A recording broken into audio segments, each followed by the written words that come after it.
Okay, we apologize so much for taking your time on this program this morning, for not starting the discussion segment of the program, as scheduled. We're so sorry for that. One of our guests is here already, and we told you before we took the last break that we were looking at the comment of President Muhammadu Buhari over the weekend, delivered by the Minister of Science and Technology, Dr. Ogbonnaya Onu, somewhere over the weekend, that Nigerians should stop going abroad for medical attention. Now the question is, or the question that has attracted, that comment has attracted over the past few days, is that why should President Buhari say that? Does he actually mean that we have adequate health facilities in this country? But it's not for us to determine whether they are right or wrong. We have someone in the house who can say is competent enough to discuss this topic this morning. He's Dr. Fatai Ayola Salami. He's of the Coalition of Civil Society on Health Sector Reforms, and he's also chairman of Health Reform Foundation of Nigeria. He's joining us this morning as one of our guests to look at this topic. Dr. Salami, good morning. Good morning. Good to see you. Thank you so much for joining us. Thank you so much. Yeah. Okay, Dr. Salami, we want to ask you, Mr. President spoke over the weekend. Okay. And Nigerians are reacting already. They're saying, why did he have to say that? While some have also supported Mr. President in his comment, do you think Nigerians should stop going abroad truly for medical attention? Well, thank you. I don't want to be hypocritical. Otherwise, I will have supported the outburst of the president in that direction. But the fact still remains that if you don't want Nigerians to go abroad for medical checkup, that means services, the fact remains that we need to make our system work in the country. But in a situation where we have this infrastructure decay in our system, poor funding, where we don't have the required specialists to handle some of these high-profile diseases, then what are you saying? I think before we can come out, because the president can come out boldly to say this, then enough has to be done to revitalize our health system. I think 2001, there was this Abuja declaration that 50% of the budgetary allocation should be meant for health service delivery. But unfortunately, what do we have? The present budget, I think it's just about 4.5% that has been devoted to health care services. Then what are we saying? And we want to consider this, or you realize the fact that the diseases that are involved are the ones that we call super-tertiary diseases. Kidney transplant, heart surgery, and a host of others like that. We don't have enough specialists in the country to handle the population that we have. With a population of over 200 million Nigerians, then what are we saying? I think there's a need for government to do more than enough before coming out to say this publicly. So, Mr. President was actually right to have said that. It is a kind of ambitious proposal. That's the way I see it. Of course, there is a provision for that in the National Health Act, which was passed in 2014, because it says in clear terms that although for civil servants, the public servants must not go outside the country for medical care, except in situations where the vaccines are just not available in the country. But what are we saying? The National Health Act was passed in 2014. Up till now, it has not been domesticated in some of the states, Ogun State inclusive. Then what are we saying? Now, you talked about kidney transplant and the rest of them, which are diseases that most often at times make people to travel out of the country in search of medical attention. And then you said that the specialists really are not just there in the country. Not enough. Not enough, but we have them. Yes. Now, to go to match, to be in tandem with the population that we have in the country. Yes. Now, what about facilities? Do we have the facilities? Well, I mean, I have said it. Aside from not having specialists, we have infrastructure decay in our health system. And of course, because we also suffer, this health sector also suffer poor funding. So funding attracts virtually everything. So with poor funding, that shows, it implies that the facilities will not be enough. That's the way I see it. The facilities are not enough. And of course, this medical tourism is taking its toll on our economy. Because according to statistics available, that every month we have 90,000 tours of these medical tours, and oftentimes to India. So these are the countries, India, Canada, America, what have you. But personally, it's India that is enjoying the benefits. So that is the situation for now. Now, looking at what the president has said, okay, and then bearing in mind what we have in the budget in terms of the amount of money that has been provided for health, okay, as far as 2020 budget is concerned, 427 billion naira or thereabouts, which is 4.5% of the budget. Do you think the president is actually putting his mouth where his words is? I've said it. I don't want to be political. The president should not be political as well. Now with 4.5%, if it can have between 10 and 12% of the budgetary provision to go for health, I think we say a different thing entirely. 4.5% is not over 5% of the entire budget. Is now committed to now what should be the standard in terms of budgetary allocation for health? 15%. That was what they agreed at the Abuja Declaration in 2001. The African Union Charter. It was in Abuja that the decision was taken. But who took this decision? No, the African Head of States. 2001. 2001. That in view of the fact that Africa continue to be ravaged by these diseases, the time has come for African Head of State to not take the bull by the horn by coming out decisively. Now, have we seen any budget close to that 15%, if not the exact 50%, but close to that amount, that percentage since 2001 in the country? There has never been any. I must say with us in sincerity, there has never been any. It's only recently, the recently passed budget that the government is saying that 2,000 naira will be committed to healthcare service delivery for average per Nigeria. But that's grossly insufficient. We come to think of it. It's grossly insufficient. And of course, we're also discussing, health cannot be discussed in isolation to other life situations. We are talking of health. What of the income per capita of Nigerians? Is it enough for them to have enough out-of-pocket allowance money for healthcare service delivery? We talk of course, efforts are being made to put this national health insurance in place, but we are all living witnesses to the corruption that have bedeviled that aspect of healthcare service delivery. So all these things put together still continue to take us mile away apart from attaining that reality. So in terms of budgetary allocation, yes, to be specific now, it's not only Buhari that one should blame. We need to also blame leaders that have come before him. Government is a continuum. Yeah. And that is why the way out now is that we must not be paying lip service to healthcare service. Even with that 4.5%, are you sure the entire money will also be released? That's the irony of it. Don't forget of another mismanagement that also that will creep into it. So these are issues. So I think it is the time has come.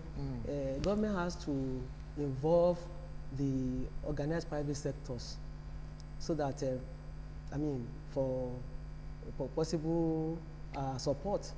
And I think the state government is trying to do that. And then we have to commend the present government. We have the private-public partnership that is being put in place. And I think with that, at our level here, I think we will begin to sing a different song very soon. Now, the need for government to involve the private sector as far as health is concerned, is it simply because government alone cannot really do it? It's obvious now. Although they also have their communal social responsibility in that direction. But that notwithstanding, it should be a collective responsibility. All these things that we haven't thought, say, don't forget that we still have some foreign donors that are assisting us, especially in making provision for form of this immunization program that we have. We have Bill and Gates, Bill Gates and Melinda, this UNFPA, DFI, and others. They are also supporting us because Nigeria has the greatest market in Africa. So in essence, they also know that if Nigerians are not well taken care of, then they are also their market is also in jeopardy. So these are issues. Underlying factor. They are also supporting us. But one is also although the fatigue is there now. Yeah. Without really putting you on the spot, one is also likely to ask the question that the support that we're getting from these foreign organizations, have they been adequately used, or where have they been landing? Well, that is the problem we have in the country. The corruption in high places is the bane of our society these days. We are all living witnesses to what happened in the National Health Insurance Scheme, even pension fund and what have you. And don't forget that Nigerians are also going to manage it. We are not going to import those who are going to manage it. So, except, I think we should give it to the present government with its conscious effort at stemming the tide of corruption through the FCC, and of course, we can see that it is paying off. I think that is another thing entirely. It is imperative that even when the money is put there, there must be a mechanism to monitor and make sure that the money is being made to perform. Your coalition. Can you quickly paint the picture, for Nigerians? You've gone round, and I'm sure you probably must have also come back with some experiences. Is it totally bad? Is it or people that are saying that healthcare delivery system is very poor are just being exaggerative? Well, if I can just give a personal opinion, say you want to say 40% is a pass mark, I will put it at 39%. Yes. Government cannot do it alone, and that is where there are some of our groups, the civil society, on sector reforms, that even when government has a policy, we go around to make sure that we assist government in sensitizing people for the achievement of some of these policies. Sometimes in Ogun State here, there are these groups, somehow, they targeted 5 local government for malaria, improved budget allocation for malaria. So my organization was involved, and we went around to meet. We advocate for increasing budget allocation for the prevention of malaria. So that's another modest effort. Aside this, the implementation of National Health Act is another one. My group continued to popularize it in our state here. We have had reason to meet with the last commissioner for health that look, the National Health Act has been passed. It is the first ever legal framework for healthcare services in the country because it is all encompassing. It guarantees the rights of the health workers. It also states that certain percentage of the budget will be set aside, that's 1% of the consolidated revenue fund will be set aside for states to provide basic health care that's available at the primary health care level. You have 3 levels of health institutions. You have the primary health care, that one is the closest to the grassroots. The secondary, the hospitals that what have, and of course the tertiary, the teaching hospitals. The thinking is if we can make the PHC, primary care, we can make it work, then it means that there are certain diseases that may not necessarily get to tertiary. I mean, to second, talk less of going to tertiary. But of course, what do you find? Even aside from the fact that we don't have enough health workers in some of these health facilities, what are best workplace practices? See, nagging, the direction of the health workers and what have you. So these are some of the things that we are trying to do to help even the state government going around in advocating for best workplace practices. Now, So, talking about health workers, Yes. there is this report that I stumbled on that 9 out of every 10 doctors are actually considering working outside of the country, traveling out of the country in search of greener pastures. That is why today we have no less than 3,000 Nigerian doctors in the UK and more than 5,000 in America. oh yes. Now, that would actually suggest that we have more than enough doctors in Nigeria. That is why the spillovers are actually traveling out of the country in search of greener pastures. Then when you now consider what the Minister of Labour and Productivity, Dr. Chris Ngige, said a few months ago, that we have more than enough doctors in the country. Do you have contrary opinion? No, I think I'm also in line with that submission that we do have. We may not necessarily have enough, I must say this, I'm sorry. But what happens besides is that those that are traveling abroad, one could highly blame them. One, when you are in this country and you don't have the materials to work with, I've spoken about the infrastructure decay and our health system. And of course, going for greener pasture, it's rosy there. You see, there are pull factors and push factors that are accountable for this. The push factor that is sending them away, one, the poor funding, of course, policies that are not even in tandem with the required development in third world countries. Aside this, and the pull factors, of course, are the facilities over there, where your remuneration is all right. You have virtually, and then you are also treated with respect there. So as long as all these things are in place, the medical practitioner will always want to travel abroad. The rate at which we are producing them, I must confess to you, we cannot say it is still, there's a degree of progress, as we can put it, but that does not mean we are there already. But if you are able to retain those that are going out, I think if you can do that for another 1 decade, I think it will be a different thing entirely. Okay. We'll be hosting in the studio this morning. Dr. Fatai Ola Salami is of the Coalition of Civil Society on Health Sector Reforms, and of course, the chairman of the Health Reform Foundation of Nigeria.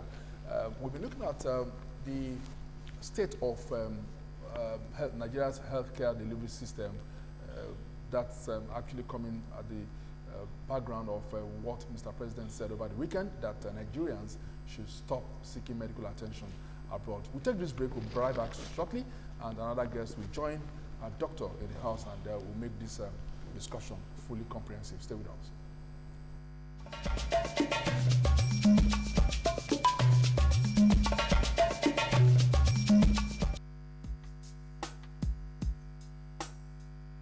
Tablets, capsules, and injections help treat illnesses and help us stay healthy.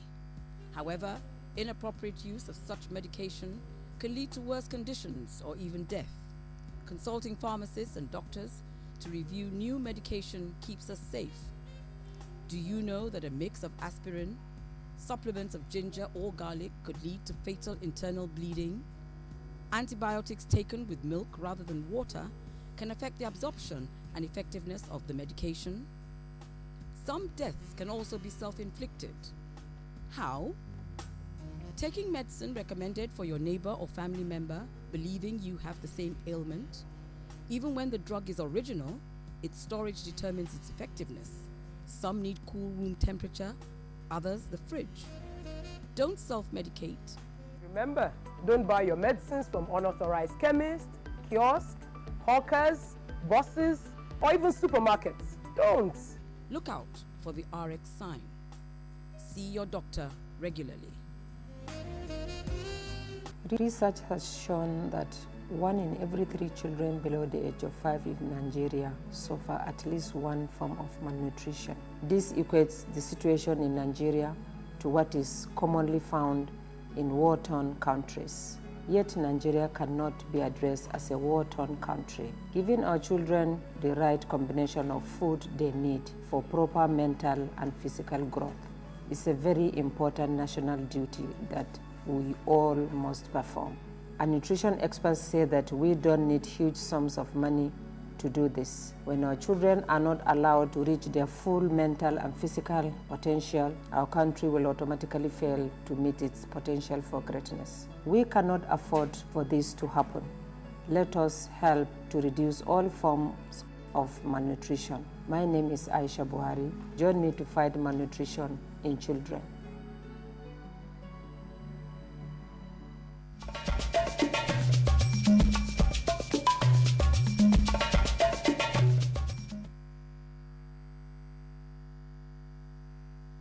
Welcome back. We have joining us on this program this morning, Dr. Lawal Ismail Akinlade is the chairman, Nigeria Medical Association of the State Chapter.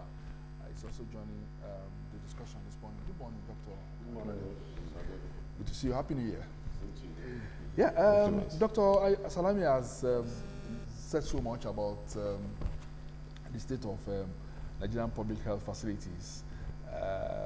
Going by what Mr. President said over the weekend and all of that, are you surprised about what he said, or you think some people have actually supported him? They have said yes, it's right to have said so, but some have given him knocks. What's your take? Yeah, thank you very much, viewers. Happy New Year to all, and I wish us a healthy 2020. Well, the statement, when I read it, if you capture the statement very well, he said we should stop going to overseas for treatment.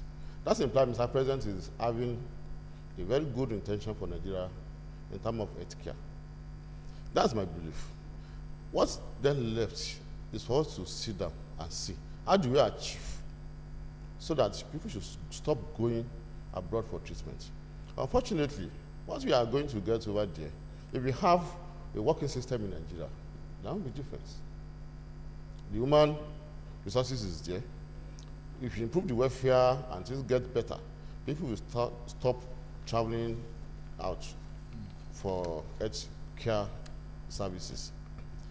For saying that, we just need to sit down and ask him, what does he have for us to ensure that system in terms of health is working properly according to the international standards? If you ask me, healthcare delivery starts from primary health care. Currently, let me talk about Ogun State. How many doctors do you have at that level? In fact, if you ask, maybe at least, I don't think 5 local governments will have 1 doctors. And that situation. 5 local governments? At least, I'm very sure not all of them have a MO. Understand now? And if you have health centers in the local government, should run to about a number, understand? That's implied, even if they have 1, that doctors need to be going around each ward. Each ward has their own primary health care center. You know what I'm saying now? That's implied. That doctor needs to be going around through those primary health center. In that case, there's no way you can say that we are ready for that statement. I expect Nigerians to sit down and say, okay, what is the requirement to ensure that people stop going out for treatment? From local government, states, to the federal.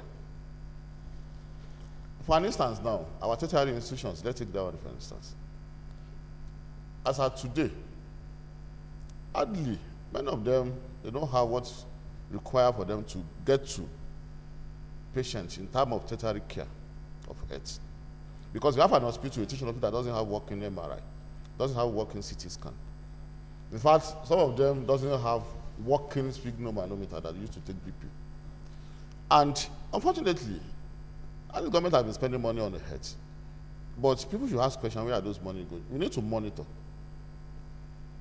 It's going beyond just saying things. People should sit down to verify what's on ground. After I know what's on ground, what should you do to improve that system? What about an association like yours? What specific thing do you think you can do? Because you're also a pressure group to an extent. Yeah. And I'm very sure many of us are aware recently, the NMA at the national level, we organize a health summit. The purpose of that health summit is just to look at what you have on ground. And let's see and project what should we do to improve the system. And I can say after that summit, remember at least the memorial was pushed out.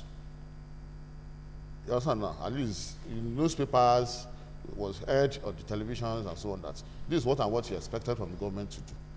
We had it like 6 years ago also. But fortunately, if you spent your time, spent your money, and you propose to a country how things should be done, and people fail to yield to it, and we are not government. We are not government. That's imply public should ensure that they push government to do the right things. Understand? Even in Ogun State, there's nothing wrong. As we can sit down. Summit just imply gather people, let them look at the current situation of things, and let's profile what should we do to better that state of the in heads. All of us will agree. You are not where we are supposed to be. Understand now? Even in Nigeria, we've said this severally. The only way individuals, every citizen can attain a very affordable and standard health care is through this health insurance. When we talk about universal health coverage, without health insurance, we are going nowhere. Okay, ask me today, how many Nigerian citizens are onto health insurance? Some people have said 5%, so far some people have said less than 1%. Out of about 200 million we have in Nigeria. Ogun State now, at least from the state, nothing, at least the Araya or whatever we are doing before, at least very small percentage of people. Though the state is planning to put at least a very robust health insurance now. I just hope people will buy into it. At least that's where people can really say that, okay, I'm going to hospital without bringing out any cover of my pockets. I've already paid for it. Unless government is really ready, and citizens is also ready to ensure that all these things we are mentioning are pushed together. May not, at least people will continue traveling, because if there's no facility, there's nothing to... Okay, Dr. Clade, we'll take this short break. We'll be right back shortly. It's still Newdawn on the People's Study OGTV. Stay with us.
Okay, you're welcome back. Still watching Newdawn on the People's Study OGTV 25 UHF. We have in the studio this morning Dr. Fatai Ayola Salami and Dr. Lawal Ismail Akanadi. We are looking at the Nigerian public health sector, not just public health sector, even private health sector. We're looking at why Nigerians keep traveling abroad for, especially our leaders, keep traveling abroad for medical treatment. The question is, Dr. Salami, that I read, you know, as reactions to the president's comment over the weekend. People are saying that our leaders should lead by example. If they are saying that Nigerians should not go abroad for medical treatment, they should also stop going abroad for medical treatment, first and foremost. Well, I did say that the National Health Act did make provision. There's a clause there that public servants, public officers, should for no reason go abroad for medical check, except in cases where the facilities are not available in the country. But you find out that most of these leaders, as well as the public officers, they do otherwise. They have their reasons, you know, the fact that they want the best. So I think for the president to have come out to say that, I think there must be a conscious effort to get the best for healthcare service delivery in the country. If you cannot achieve that, then it will be a different thing entirely. Now, from your earlier submission, and then when the chairman of NMA was also talking, both of you talked about staff strength. Now, according to the World Health Organization recommendation, it is 1 doctor for 600 people. Now, what is the picture like presently in the country? In terms of the staff strength, the number, the doctors that we have that attend to, what's the ratio to the people? Yes. Okay, thank you very much. Maybe the first question we are unable to really trust is why people travel abroad for treatment. Most especially our politicians. If you don't have confidence in what you have, there's no way you believe on it. You understand now? And if I know that I gave budget of, let's say, 3 billion naira to health. On that 3 billion naira is not even up to the standard 15% that is mandatory for health system. And even I failed to release 500 million, or I released 500 million, or I released 1 billion, you know, why I spent just 200 million on that system? Me myself, at least I'm aware that possibly I've not seen CT scan that place I'm going. Definitely I'm not going to that hospital. I'll not stay in Nigeria because definitely I have verified that. And it's me that's pushing money to it. I knew that I've not pushed enough. I knew that I've not had enough equipment. I knew I've not paid my doctors, my nurses, my scientists, my whoever very well, that I don't expect them to work optimally in order for them to give me what is required for my health. I will not go to that hospital. Our politicians lack confidence in the Nigerian health system, and because they made it to be what it is. Now, international standard, 1 doctor to 600 people. In Nigeria, we have about 1 doctor to 5,000 to, in fact, it varies in some places to 10,000. Ask me, how do you expect that kind of health worker to work optimally? It's not possible. It's not possible. I gave a scenario the other time. The local government has 1 doctor, or even if he has 2, and it has about, in a ward, the local government may have about 20-something wards. That's implied it has to run around all those. And one of them will have administrative work they will be doing. For local government, they need to travel and do some other sorts. There's no way things will work properly in that aspect. People just need to sit down and turn a new leaf. Unfortunately, the time will come that even a politician will not have that life to determine whether they should take him abroad or. Look at, for instance, now, if a politician traveling along Lagos by those person and he had an accident, I'm not saying any of them should have accidents, but it's possible it will happen. It has happened. The first place they will think of taking him to is Osut. And at the end of the day, you got to that Osut, there's no CT scan working there presently. If you get to that Osut, if he has any problem with his neurological something, there's no neurosurgeon in Osut presently. A tertiary institution. Are you getting what I'm saying? That's implied. In fact, there's no way that person might not likely survive. But because what is required for him to get that treatment is not there. and somebody will be talking that, okay, don't travel out. In fact, by the time it's out, look, let me give this scenario. At least don't mention the name of a regime. A politician used to come to Osu that time, you brag, resort, you cannot take my animal to this place, I cannot take my dog. He had a gunshot injury from an armed robber or something. In fact, he was brought to emergency. Unconscious. The guy wake up at the second or third day, he was like, here I am, Osu. Because he cannot decide that time where he should be taken to. That's why people should think and realize that there's need for them to do things properly. Because nobody knows what is going to happen to anybody. In terms of health, there's no way you can manage. Sincerely speaking, President Buhari have said it so. And I expect him to work towards that statement. Statement only without working towards it is like a useless agenda for anybody. Likewise, I expect our government in Ogun State to follow suit. We have a lot of resources around, especially human resources. Now, you but, said... But I think the governor was at OUTA sometime, yeah. And I think he made big promises too. And I think some steps have been taken in the health sector of by the current government. Yeah. Yes. Yeah, why at least I was actually expecting you to comment the governor for... No, I'm coming there. Yeah. Normally because you started from where and all this issue of don't travel out. As at now, employment has been made. Optimally. Kudos to Governor Abiodun. And the commissioner has been already now be screened. And in fact, the woman, I have to say this, without even having maybe an office, she has started working. You can see the step she's taking to be a very fine. Employment. I need you to emphasize this. Yes, employment. I'm coming back. Okay. The employment has, before the end of 2019, doctors have been employed. As at last week, nurses have been given letter of employment. Some scientists, pharmacists, all cadres in OUTH, just to improve the number of workers so that you can have a balance. Unfortunately,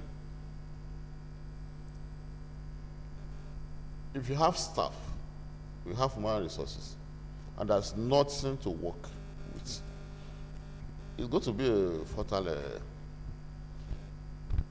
activity. Understand?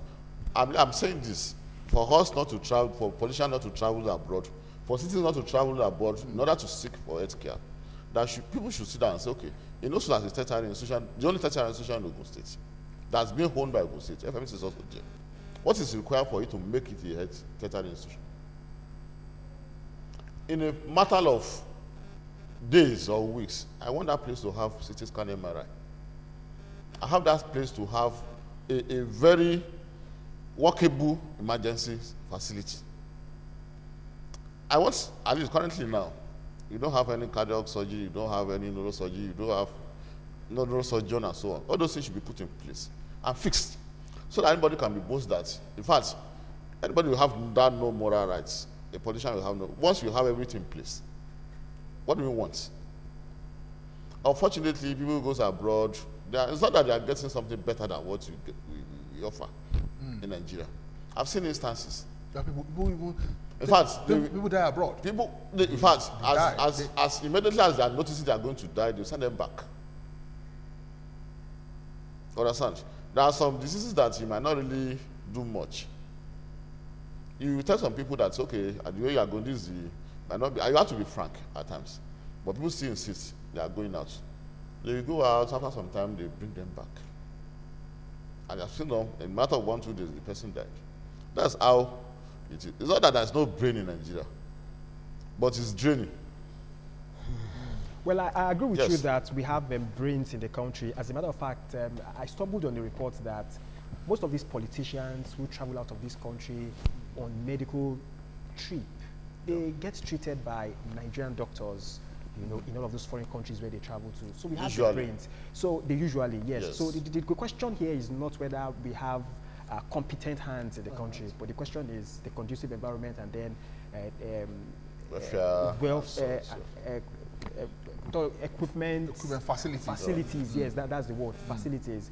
Now, how have you been engaging the government really to ensure that these things, the narrative changes? You said you had a summit and then a memorandum or a compendium or thereabouts was issued at the end of your summit. I think that may not really be enough. How have you been engaging the government really to see to some of these challenges that you face? Because it is not just you, it is everybody that is in it together. Yes. In fact, thank you very much. Unfortunately, in Nigeria, the government doesn't listen to association or pressure group so much. At a point in time, I think NMA declared a strike, basically because of poor state of health system. You know, by the time you are pushed, you just need to sit down and see. But sometimes we are made to believe that the strike was for your welfare. No. The one I'm talking about, I can't remember the year again. We declared that strike basically for poor health system, so that in order to push government to see reason why they should put things in place. Are you with me? Unfortunately, even in Ogun State, usually an association is ready to push and work with any government in order to prefer betterment for the healthcare system. When the current administration is coming in, right? In fact, if this notice is short, a day or 2 days, for us to come and give the current state of health and prefer solution, we go there. You know that this committee set up. Understand? We have our lot of issues we discuss with them, and we also prefer solution to it. There's one thing you have problem. There's another thing for you to prefer how to go about it to better it. That's a very good robust. We discussed it, and we're expecting them to now. Okay, let's then see what you've discussed in the past when we are coming in, because I don't want them to see like a waste of it. Because if they fail to make use of those documents, it's going to be a waste of resources. Because I can believe people contributed massively on that program. From the primary, secondary, tertiary institutions, we highlighted what are the problems. We highlighted what are they should do. To human resources, to welfare, to training, we highlighted what government should do. And I think when you have brain, and those brain prefer solutions, you have to ensure that you make use of them. NMA or any affiliate or something, you've been working tirelessly with government, and we're trying to push. But unfortunately, you know, there's little you can, at least you have a limit.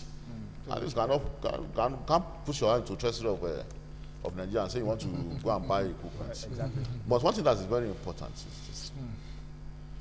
If you have health insurance, more money will come to government purse. Don't let me mention to health purse. Don't let me mention government. Because when we have health insurance and government is managing it, we fall back to the same problem we found ourselves before. There should be an independent organization, the way they call it, to manage that fund, so that whatever that is required is put in place. You know, in the past, people had a lot of insurances and which people embezzled and people ran away about it. In fact, that's another thing you have to build that trust back into people.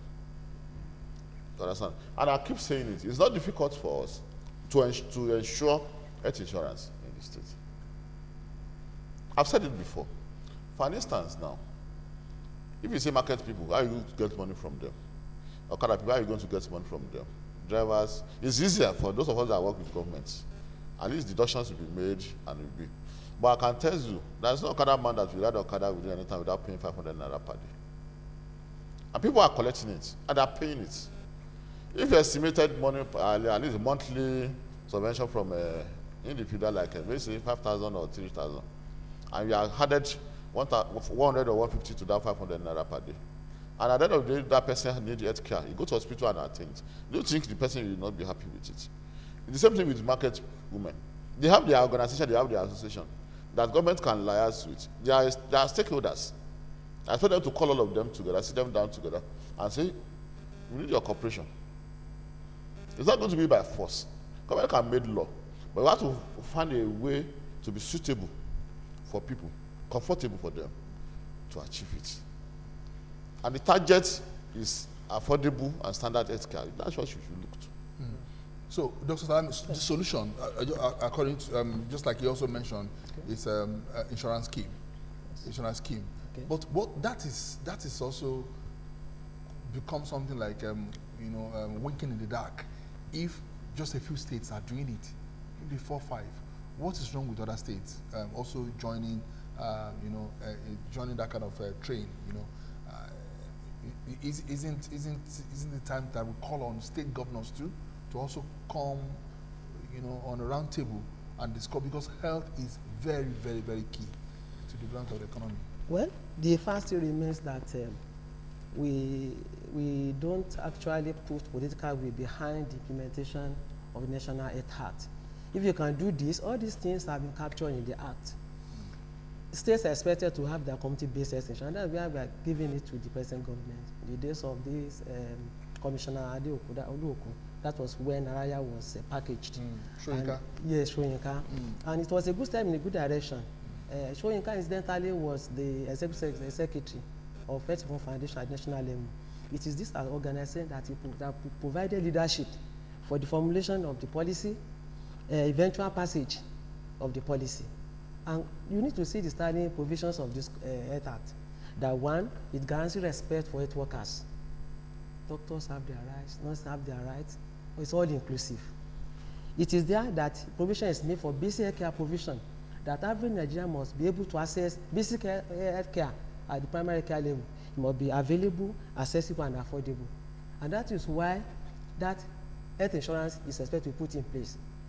Underage, people under 5, it will be free for under 5. Pregnant women will also be free for them, and of course, elderly people above 65 years and above. Incidentally, but as well to have it, some of these northern governors have started implementing the National Health Act, especially the fact that any state that implements it, that domesticates it, will enjoy 1% of the consolidated revenue fund. For instance, the present budget, 1% of it will go for states that carries out the implementation of this act. So it's another area that I think we need to consider. And at our level, we are planning to meet the Chairman's Committee on Health to reopen the dialogue on it. We did that in the days of the last administration, but it was a big different story. But now things are changing for better. We need to do that. And as soon as the commissioner said, we also meet with the commissioner, that's the starting provision in the act that guarantees, basic care for average Ogun State people man. That if you can look into it and do the implementation, just domesticate it. As if you domesticate, you still enjoy draw from that pool. It is called Basic Health Care Provision Fund, 1% of the consolidated revenue that will be assessed by state that implements it. Of course, one of the conditions is also that the primary health care has to be repositioned and revigorated. And how do that? There's a policy that they call primary care under one roof. Presently, the primary care level is under multifaceted management. Local government, state government, civil service commission, and what have you. But the thinking is, if everything in primary care can come under one roof, staffing, policy, and water. Presently, it is local government that employs nurses that are working in the facility, in the local government primary care facilities. And of course, technical support comes from the Ministry of Health. So the contradiction. That is just a problem. So there is no uniformity of command. There was an instance, I don't want to mention what happened, in relation of former governor, what have you. Somebody had a reason to complain to the governor. Governor complained to the commissioner. Commissioner then said, look, the people are not under also, they are under local government service commission. So there's no uniformity of command and discipline. So it's another area that we need to look into. Local government service does not want these nurses to go because they see it as usurping their powers. We are there, there must be that understanding that look, it is just to help our people. If you can achieve this, that means there will be a uniformity of purpose. And it is at that level that we can actually achieve much. It is accessible to the people, affordable, and of course, it is the one that is also closest to the people. Before we start taking calls, it's really getting to a time that we'll take some calls. How do private health facilities come into all of these? Because when you go around town, I see some clinics, public and privately owned clinics, hospitals, and I feel extremely sorry for our country. The environment, the manpower and all of that, even the quality of service they dish out to people.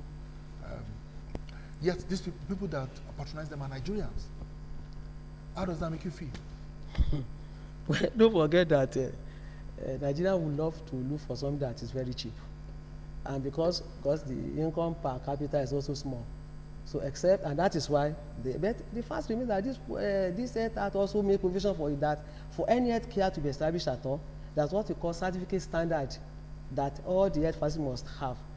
This person, the last government also did enough, because many unregistered health clinics were shut down, closed down that time. But there's also a provision for it there, that for you to even practice as a practitioner, you are expected to have a license. But unfortunately, are we implementing this act? When you close them down, don't they could also open? You are the NMA chairman of the state. Added to that is quackery. Are you still facing that challenge? Yeah, thank you very much. The issue of private practitioners, in fact, and for at least this is a fact, about 60 to 70% of our people patronize private institutions. But unfortunately, government has not really seen this as a reason to empower. The empowerment I'm talking about, I'm not talking about people dashing maybe medical directors of private hospitals money. You know, in Nigeria now, there's agricultural bank, that's industrial, then in the back of industry, that's something. You know, we've not really seen it as where we should invest that can really yield money to governments. Now, if you own an hospital and you're going to provide water, provide electricity, provide everything, pay staff or something, and people that are coming to patronize you, they're not ready to pay. You understand what I'm saying now? There's no way you can really do better. But what facts still remain? If you have insurance, whoever that is coming to the hospital has his money being paid. He is not looking for money elsewhere. The practitioner will get that money from a purse, from a pool. In that case, a government should now say, okay, for health practitioners that are private, what is the requirement? What do you need? What can we do? How can we help? The way you are giving people doing agriculture money, the way you are giving people, they should, okay, hospitals, health practitioners, pharmacists, all the health institutions, that should be a kind of fund to help. Let me tell you, most of the hospitals people attended in abroad, they have been owned by private people, most especially in India and China. Most hospitals, standard hospitals, they are privately owned hospitals. It's not that they have that money or from their heritage, from their family or something. They get this money from the government. Understand? And when we have a health system working, it will be easier for anybody to pay back. Now, when we say that, okay, an hospital is substandard, there's no hospital being owned that the Ministry of Health is not monitoring. That is not ensuring that they have a standard requirement before they open them. Standards can get degraded as time goes on. That's why monitoring keeps coming in. But the issue of quack is another problem on its own. Quackery, in fact, I don't know, maybe by the time we have a discussion with the current commissioner and the ministry, we need to at least bring in another method to it. Unfortunately, there are a lot of quackery that are professional. You understand? Once you are doing what you are not supposed to do, what you are not certified to do, you are a quack. A lot of things are happening outside. Another thing is still fall back to all of us, our health system. So, sir, anyway, we'll take this short break.